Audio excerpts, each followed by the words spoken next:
इनके जो शेख उसका नाम अली इब्न अबी तालिब है।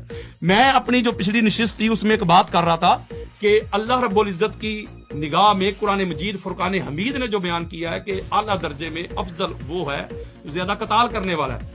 और ये भी मैंने आपके सामने कुरान मजीद फुरकान हमीद से आयत मजीदा पढ़ के सुनाई कि अल्लाह ने फरमाया जो जंग लड़ने वाले और बैठ के तमाशा देखने वाले वो बराबर नहीं। या करो बुखारी पढ़ के देखें और हदीसें सही है, हदीसें सही बुखारी में बेच के अली जो पढ़ते हैं बुखारी आता है बुखार, उनको बुखारी नहीं आती। जब उन्होंने कलमा पढ़ा तो अपने घर आस बिन वाइल लानती जहन्नमी जिसने ताजदारे कायनात को बाद अबतर का जिसकी मजम्मत पे सूरह कौसर नाज़िल हुई है, उसने जाके कहा कि उमर बिन खत्ताब घर में क्यों बैठ गए हो? वो कहते हैं मुझे मेरी कौम मार देगी, मैं इसलिए बैठ गया हूं, मैंने तो कलमा पढ़ दिया, मुझे कौम मार देगी। उसने कहा परेशान क्यों होता है, मैं तुझे अपनी अमान में लेता हूं। उन्होंने बाहर निकल के ऐलान किया खबरदार इसे कोई कुछ ना कहे, ये मेरी अमान में है।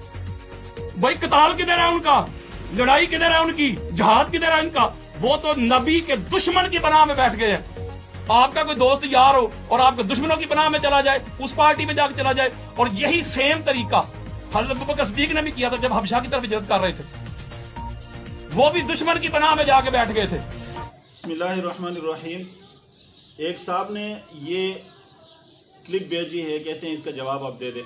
तो देखिए ये कोई ऐसा मसला नहीं है कि इस पर ईमान और कुफ्र का मदार हो या शरीयत का कोई ख़ास मसला हो कि कौन अफजल है कौन मफजूल है। तो ये बहरहाल बहस करने की नहीं, लेकिन फिर भी चलो मैं इसका जवाब दे रहा हूँ।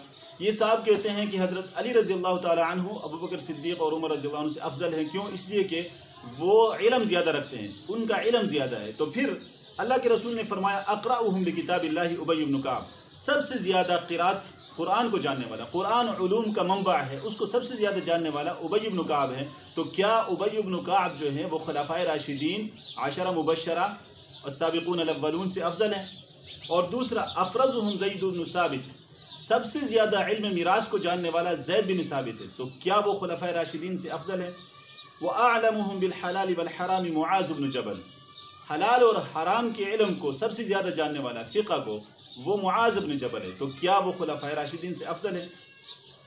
और उलूम कुरान का जो माहिर, जिसको तर्जुमानुल कुरान कहा जाता है, जिसको हिब्रुल उम्मत कहा जाता है, वो इब्न अब्बास रज़ियल्लाहु ताला अन्हु। अल्लाह के रसूल ने खुद उनके लिए दुआ दी, अल्लाहुम्मा अल्लिमहुल किताबा अल्लाहुम्मा अल्लिमहुल हिकमता व तअवीलल किताब। ए अल्लाह आप उसको किताब और हिकमत सिखाए, ये दुआ उनके लिए दी थी। तो सबसे ज़्यादा इल्म रखने वाले हैं कि बचपन में हज़रत उमर रज़ियल्लाहु ताला अन्हु मुशावरत में बड़े बड़े सहाबा के मुकाबले में उनको बिठाते, उनसे पूछते हैं। और हज़रत अली रज़ियल्लाहु ताला अन्हु के ज़माने में ख़वारिज से मुनाजरा किया और 2000 ख़वारिज जो है उनसे मुतासिर होकर ताइब हो गए। तो ये साहब है इल्म में इतना इल्म रखते हैं। तो क्या ये इल्म में अगर ज़्यादा है तो जाहिर बात है इब्न हज़रत अली रज़ियल्लाहु ख़ुद उसको आगे करते हैं ख़वारिज से मुनाजरा करने के लिए, तो इल्म में उनसे ज़्यादा है। तो क्या हज़रत अली रज़ियल्लाहु अन्हु जो खलीफा राशिद है ये उनसे अफजल होगा? और दूसरी वजह ये बताते हैं कि जो सबसे ज़्यादा जिहाद करता है वो अफजल होता है। तो जिहाद हज़रत अली ने दूसरे खुलफा के मुकाबले में ज़्यादा की है। तो सबसे ज़्यादा जिहाद करने वाले तो खालिद बिन वलीद है, अबू उबैदा बिन जराह है। तो क्या खालिद बिन वलीद को खुलफाए राशिदीन से आप अफजल करार देंगे?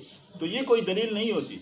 और दूसरी बात ये कहते हैं कि इल्म में ज़्यादा होने की बात है, तो इल्म हदीस का सबसे ज़्यादा इल्म रखने वाले अबू हुरैरा रज़ियल्लाहु ताला अन्हु है, अब्दुल्ला बिन आमर है, आयशा रज़ियल्लाहु अन्हा। तो क्या ये खुलफाए राशिदीन से अफजल है? तो बात ये नहीं होती, बात वही होती है कि अल्लाह के रसूल ने किस चीज़ को मेयार बनाया। और दूसरी बात इन्होंने की है कि इन सहाबा ने काफिरों की पनाह ले ली थी, अबू बकर ने, उमर ने वगैरह ने, ये कह रहा है। तो क्या रसूलुल्लाह सल्लल्लाहु अलैहि वसल्लम 10 नबवी में जब ताइफ की तरफ चला गया था, ताइफ से जब वापस आ रहे थे, ज़ैद बिन हारिसा उनके साथ है, मक्का के करीब आते हैं, पूछते हैं ज़ैद बिन हारिसा अल्लाह के रसूल हम कैसे अब दाखिल होंगे मक्का में? तो उन्होंने कहा अल्लाह कोई रास्ता निकालेंगे। अल्लाह के रसूल ने फरमाया, फिर वो अखनस बिन शुरैक को पैगाम भेजते हैं काफिर को कि आप अपनी पनाह में ले ले हमें।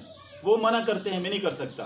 फिर सुहेल बिन आमर को पैगाम भेजते हैं, काफिर है, उनको पैगाम भेजते हैं कि आप अपनी पनाह में हमें ले ले, वो मना करते हैं। इसके बाद मुतइम बिन अदी आते हैं, जब उनको पैगाम भेजते हैं वो आकर अपने बेटों के साथ नबी को अपनी पनाह में ले जाकर मक्के में दाखिल करते हैं। तो क्या नबी करीम सल्लल्लाहु अलैहि वसल्लम ने इन काफिरों की पनाह ली थी? तो क्या ये गलत काम हुआ था? तो ये तो एक मजबूरी थी। यही वजह है कि मुतइम बिन अदी के बारे में بدر کے 70 لوگ جب کافروں میں سے قیدی ہو کر آئے تھے، اللہ کے رسول نے فرمایا تھا کہ مطعم بن عدی اگر میرے پاس آتے ان کی سفارش کرتے تو ان بدبودار لوگوں کے بارے میں ان کی سفارش قبول کرتا، اس احسان کی وجہ سے فرما رہے۔ تو وہ زمانہ ہی ایسا تھا، ایسے زمانے میں اگر ابوبکر صدیق کو کسی کافر نے پناہ دی، اگر عمر کو کسی کافر نے پناہ دی، تو اس میں مسئلہ کیا ہے؟ حبشہ کے اندر جو ہجرت کر کے 5 نبوی کو جو اتنے صحابہ چلے گئے تھے، اور اصحمہ نجاشی بادشاہ جو کافر تھا انہوں نے جو ان کو پناہ دی تھی، اس سے کیا فرق پڑتا ہے؟ تو یہ کوئی ایسی باتیں نہیں ہیں، یہ ڈکوسلے ہیں، یہ خامہ امت میں انتشار پیدا کرنے والی باتیں ہیں۔ اللہ تعالی ہمیں حق بات سمجھنے کی توفیق عطا فرمائے۔